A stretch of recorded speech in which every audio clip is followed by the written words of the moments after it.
All right, we're at the end of day 3 of Southern Swing here. We have talked to over half a dozen prospects already, but this will be our first Ohio State commit of the trip so far. Everyone else was just a target at this point. Yes, sir. We are here at Cocoa High School. With Cedrick Hawkins. Cedrick Hawkins. Yes, sir. 4-star safety, Ohio State pledge. Wrapping up spring practice here. Yes, sir. Cedrick, first of all, who's in charge of the music? There's no way that was a player decision. Nah, that was not a player. It's the head coach. We can't play music with curse words. So, yeah. They were playing the score to Star Wars in the background for practice today. We showed up. We're like, there's no way that's right. Nah. I know it's May the 4th, but yeah. we're kind of confused by that. I'm like, there's no way that was a player decision. So. Nah, that was coach. But how is spring ball going for you? And kind of what are some things maybe you're able to work on this spring to get you ready for the season? Spring ball's been going great. We just been flying around. Getting better at little things. Fixing our techniques and making them much better. And some things I like to fix.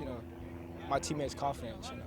My confidence is very high, and I would love for theirs to be very high as with me. You feel what I'm saying? Yeah. Now you, as a defensive back, you get to do the 7-on-7 thing, so you kind of get to stay sharp with your footwork and some of your ball skills and things like that, whereas the linemen maybe don't get as much. So obviously you're part of a great South Florida Express program. Great spring for your team, great spring for you. I mean, what was that like, just kind of going around and dominating the way you guys were? It was fun. One thing about it, we always made sure we had fun no matter what, even if we were beating teams bad or, we'd have a tough game. We always made sure things were fun and made sure the job got done. We're several months out from your Ohio State commitment. How are you feeling about that? You feeling, you kind of, when you committed, I think a lot of people were surprised. I don't know if they saw it coming or if it was just earlier than people may have expected you to do so. Now that you've been entrenched in the program now and everything else, how are you feeling about that commitment and being a Buckeye? It feels great to be a Buckeye. Every morning I wake up, I know I'm a Buckeye. And, it's good to be a part of BIA. All the things like that. And honestly, I love it there. I just feel at home. It just makes me excited. Can't wait to play. And you were up there for spring. How did that go, and kind of what were some things you took away from your visit there? The spring game, it was great. It was kind of cold, but I'm used to it. It gets cold here too, but the atmosphere was amazing. It was nice to see the former players come, and I love the Dwayne Haskins thing that they did for him. That was great.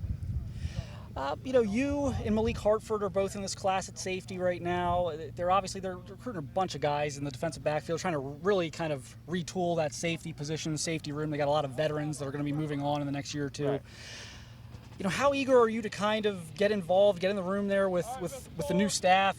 Coach Eliano, Coach Walton, Coach Knowles, and with Malik and those guys. I mean, how do you kind of see your role in that? With sometimes there's gonna be 3 safeties on the field. Yeah. One thing about me, I can play anywhere. I can play in a strong safety. I can play high safety, or I can go to the slot safety.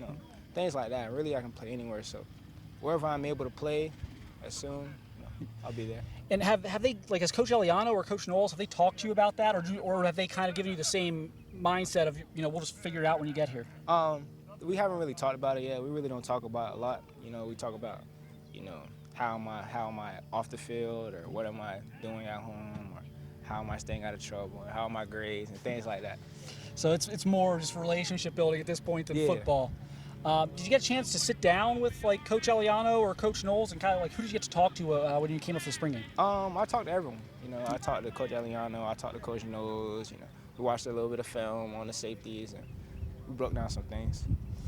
How much, I guess, did the receiver room at Ohio State, if at all, play into your decision? Because you're going to be going against those guys in practice every day. They just had a couple of guys go in the first round, obviously. Right. Jackson Smith and Jigba's probably going to go in the first round here in the near future. Yeah. Did you put any thought into that as you were weighing things with Ohio State, or was that just not really a part of it? I didn't really think about it a lot, but having the best receiver room in college football is great. They make you better every single day. They push you to be the greatest. We're, again, spring football here, great program here. We've been down here a couple times. What are the goals here for you for your senior season, and kind of what you expect out of yourself and out of your team here this fall as you guys work through spring? I expect myself to be a leader, play a leader role model, bring my team up, keep them up, and win a state championship. And we talked about the South Florida Express thing a few minutes ago. Ohio State is recruiting a lot of your teammates. Yeah. What are you telling those guys? Are there any guys on that team? I know some of them are kind of from different parts of the state, but are you keeping in touch? And kind of what are you telling them at this point? I'm sure Ohio State's hoping to get a few more down the road here. We talked often. You know, before the draft, I would just tell them, you know, you got the best receiver coach and around, and then after the draft, it was just like, what else do I need to say? You know, you see it. You're selling Carnell and Brandon on the receiver Yes, and sir. Coach Hartline.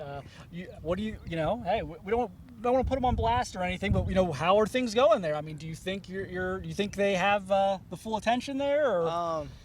I would say they're looking at it. Of course, I don't know if it's high on their board, but of course they're considering it. Got to be a good friend. You can't lay them out like that. Yeah. I had to try though. Right. As far as your game, we talked about your versatility, but like what specifically do you think coaches say? Like what are some things that you personally bring to the table, like from a physical attribute standpoint, and then where are the things you're trying to improve? One thing I bring to the field is when I'm on the field, you can tell like everyone plays a little bit better, or everyone plays at their top. I'm a great leader, and I could come downhill, make a tackle, I can play wherever I need to play. I can guard one-on-one. I can play the middle field safety. Really, I can bring it all. You're not 5'11", 175, as some of the recruiting profiles mentioned when you committed. What are you right now? Right now, I think I'm 6 foot 173. I've been losing weight because of track though. Yeah. Yeah. But you're definitely bigger than 5'11". Yeah. We talked about that. I think Kevin mentioned that when he saw you on your visit, and this is my first time seeing you. So. Much bigger than the profile. I know you kind of took that a little personal. Hey, so someone update my height and weight. Right. But, cool. Well, we will let you get going. We appreciate you doing this. Yes, sir. Good luck here the rest of spring ball. Yes, good luck in your recruiting efforts with the South Florida Express guys. Yes, sir. And I'm sure we'll get down here in the fall, try and catch a game. Can't wait. All right.